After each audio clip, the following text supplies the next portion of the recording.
Et on en parle avec notre invité, le président du comité organisateur, Patrick Moux. Yorana. Yorana à tous les Polynésiens. Merci d'être sur Polynésie la première. Alors 85 km cette année, 70 l'année dernière. Pourquoi ce changement?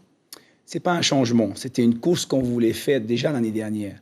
Mais à cause du Covid, on s'est rendu compte que malheureusement, beaucoup d'équipes n'ont pas pu s'entraîner convenablement pour être prêtes pour ce genre de distance. Donc, on a décidé de raccourcir la course. Et le tracé que vous découvriez aujourd'hui, du moins, que vont découvrir les rameurs demain, c'est le tracé initial. Alors, 85 km, je le disais, c'est la course la plus dure de l'histoire, puisque la plus longue aussi. Pourquoi 85 km? Qu'est-ce que vous avez cherché? C'est un vieux rêve. C'est une course qu'on a imaginée, du moins, j'imagine, depuis 20 ans. Et on a fait le tour du monde du Va'a pour savoir si ça correspondait aux besoins des rameurs. Connaissant un peu le monde du Va'a, on s'est vite aperçu qu'effectivement, il y avait de la demande. Preuve en est, 45 équipes qui se sont inscrites. D'ailleurs, je remercie au passage et je félicite tous ces rameurs qui vont faire cette distance, je le dis souvent, de fou, parce que c'est vraiment une distance, je veux dire, sans comme une mesure très longue. Et on voulait, pour le groupe Vodafone, qui est un groupe mondialement connu, on voulait faire une course qui est la plus dure au monde afin d'attirer les étrangers. Et justement, est-ce que ce n'est pas finalement une course taillée sur mesure pour votre équipage, Shell Va'a, pour mesurer ses capacités? Non, on ne fait jamais rien par rapport à Shell Va'a. Shell Va'a est une équipe sportive qui s'entraîne comme toutes les équipes. Nous, on est comité organisateur d'une course pour Vodafone. On regarde les intérêts, entre guillemets, du groupe Vodafone. Et on veut que cette course brille par son excellence. C'est une course qui autorise les changements, mais sous conditions. Est-ce que vous pouvez nous en dire un peu plus? En fait, il y a deux types de changements.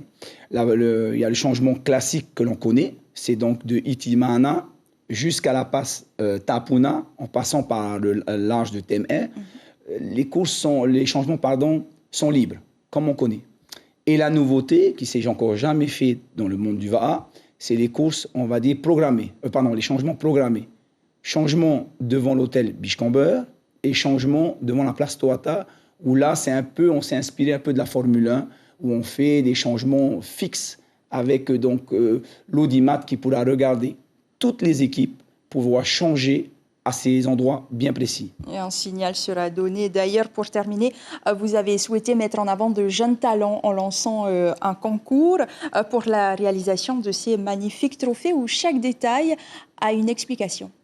Oui, donc en fait, c'est un jeu que Vodafone a lancé il y a quelques mois et les personnes qui ont joué ont bien détaillé le pourquoi du comment le trophée devait être designé de la sorte.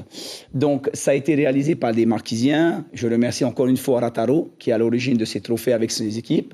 Et donc, on voulait des matériaux nobles et on voulait tout simplement montrer le monde du Va'a, le symbole polynésien à travers notre drapeau et surtout le matériel qui est du bois, de la nacre et de l'os. Le gagnant aura donc la chance de remporter ce magnifique trophée. Merci beaucoup Patrick Moux et rendez-vous demain matin donc à 8h. N'oubliez pas que c'est une course que vous pourrez suivre en direct sur Polynésie la première.